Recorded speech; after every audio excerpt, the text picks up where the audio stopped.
दोस्तों, पहलगाम आतंकी हमले में मारे गए हमारे देश के निर्दोष नागरिकों का आखिर संसद में नाम लेने में किसी को क्या आपत्ति हो सकती है।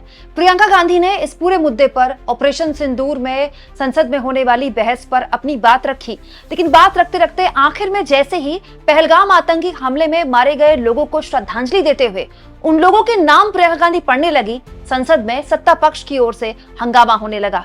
हालत ये हो गई कि प्रियंका गांधी लगातार हंगामे के बीच जो आतंकी हमले में मारे गए थे लोग, उनका नाम लेती रही, हंगामा होता रहा। दोस्तों, प्रियंका गांधी का धुआंधार भाषण सुनिए अब। ऑपरेशन सिंदूर का मकसद अगर पाकिस्तान को सबक सिखाना था तो शायद ये मकसद अभी अधूरा है, क्योंकि हमारी कूटनीति विफल रही है। इसका प्रमाण यही है कि ऑपरेशन सिंदूर के बाद एक पाकिस्तानी जनरल जिसके हाथ खून से रंगे थे, अमेरिका के राष्ट्रपति के साथ बैठकर लंच खा रहे थे। अगर ऑपरेशन सिंदूर का मकसद आतंकवाद को खत्म करने का था तो पाकिस्तान को संयुक्त राष्ट्र के आतंकवाद विरोधी समिति का अध्यक्ष चुने जाने से इस मकसद को धक्का लगा है। इसकी जिम्मेदारी कौन लेगा? क्या हमारे प्रधानमंत्री लेंगे? क्या उनमें ये हिम्मत है? नहीं है। अगर इस ऑपरेशन के दौरान हमारे जहाज़ों का नुकसान नहीं हुआ तो सदन में इसे साफ साफ कहने से क्या डर है? क्यों नहीं कहा है? कल भी रक्षा मंत्री जी ने कहा कि हमारे इंफ्रास्ट्रक्चर का नुकसान नहीं हुआ, तो जहाज़ों के बारे में भी बता दें, साफ साफ बता दें, क्या हर्ज है? सच्चाई तो है। सवालों से बचने के लिए ये सरकार हमेशा प्रयास करती है। इसकी राजनीतिक कायरता बेमिसाल है। देशवासियों के प्रति जवाबदेही का एहसास ही नहीं है। सच्चाई ये है कि इनके दिल में जनता के लिए कोई जगह नहीं है। सब राजनीति है, सब पीआर है, सब प्रचार है, सब पब्लिसिटी है। देश की जनता के लिए आपके हृदय में कुछ नहीं रहा। बहुत समय हो गया है आप इस प्रचार में ही लिप्त हैं, जनता को देख नहीं पा रहे हैं। जी मानिए। जो पहलगाम में हुआ, खत्म करती हूँ, जो पहलगाम में हुआ उससे हर एक देशवासी के दिल पे चोट पहुंची है। हिमांशी नारवाल की गुहार ने हम सबको शर्मिंदा किया है। इसीलिए मैं आज यहाँ खड़े हुए एक आखिरी बात करना चाहती हूँ।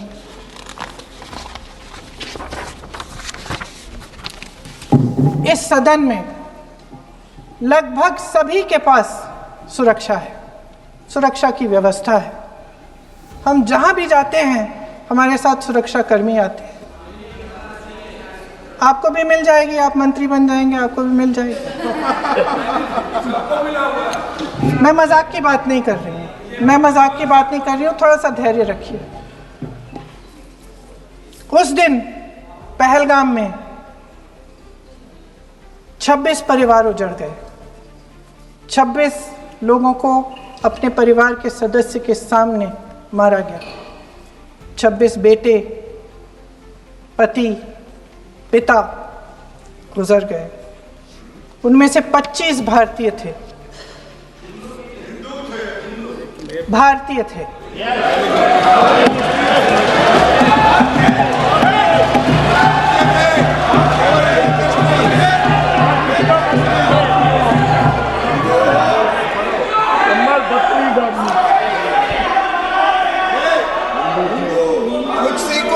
जितने भी लोग बैसारन वैली में थे और जो 25 भारतीय मारे गए, उनके लिए कोई सुरक्षा नहीं थी, कोई सुरक्षा नहीं थी।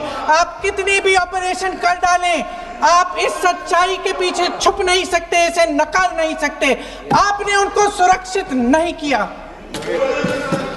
कोई शर्म नहीं है, कोई शर्म नहीं है, कोई शर्म नहीं है, और ना कभी होगी। सुन लीजिए,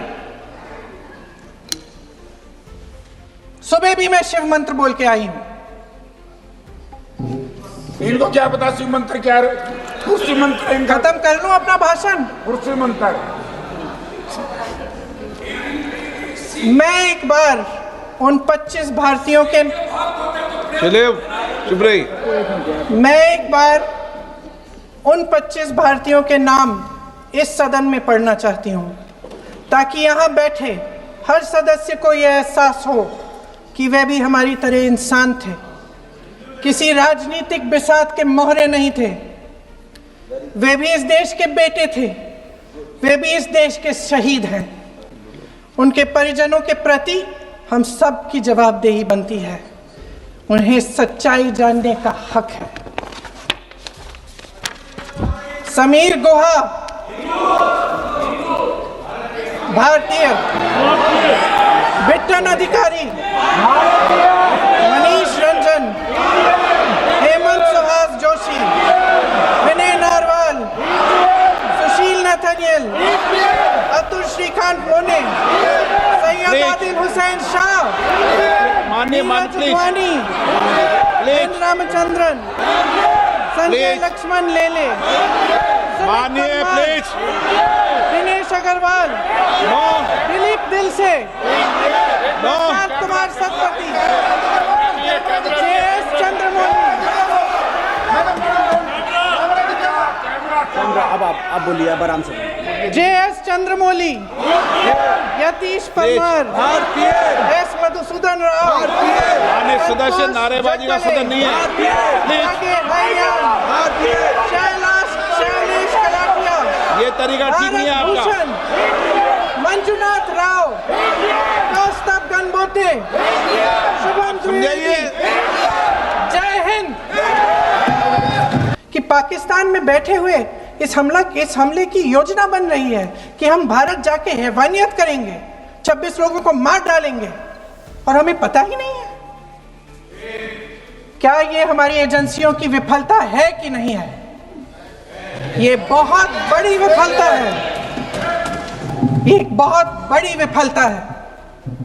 जानते थे कि ये गुट है, जानते थे कि 5 सालों से ये आतंकवादी हमले कर रहा है, अध्यापकों को मारा, आर्मी के बड़े बड़े अफसरों को मारा, आम जनता को मार डाला, पुलिस वालों को मार डाला, और आप इन पे निगरानी नहीं रख रहे थे।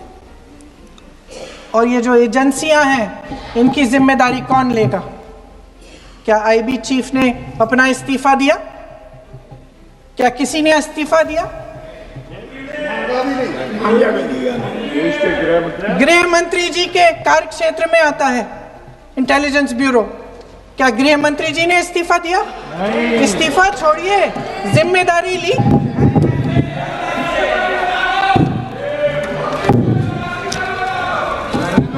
साहब देखिए, इतिहास की बात आप करिए, मैं वर्तमान की बात करना चाहती हूँ।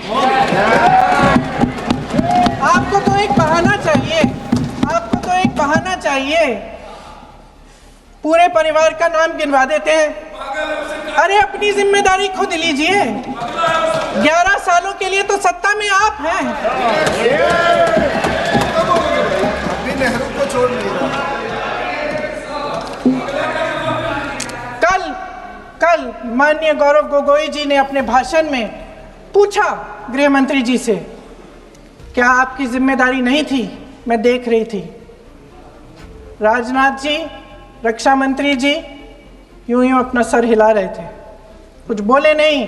अंदर से ये महसूस हुआ होगा कि यहाँ कुछ जिम्मेदारी थी, लेकिन माननीय गृह मंत्री महोदय जी हंस रहे थे, वे हंस रहे थे।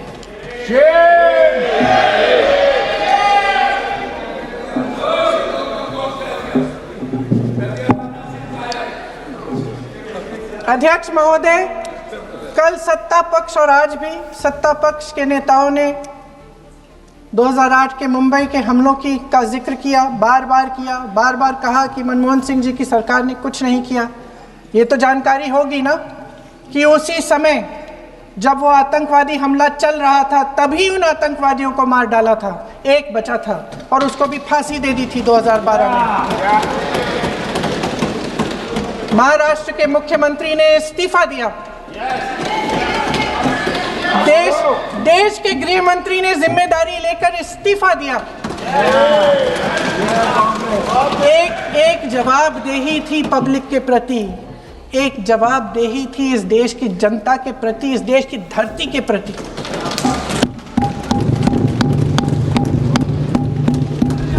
राजनाथ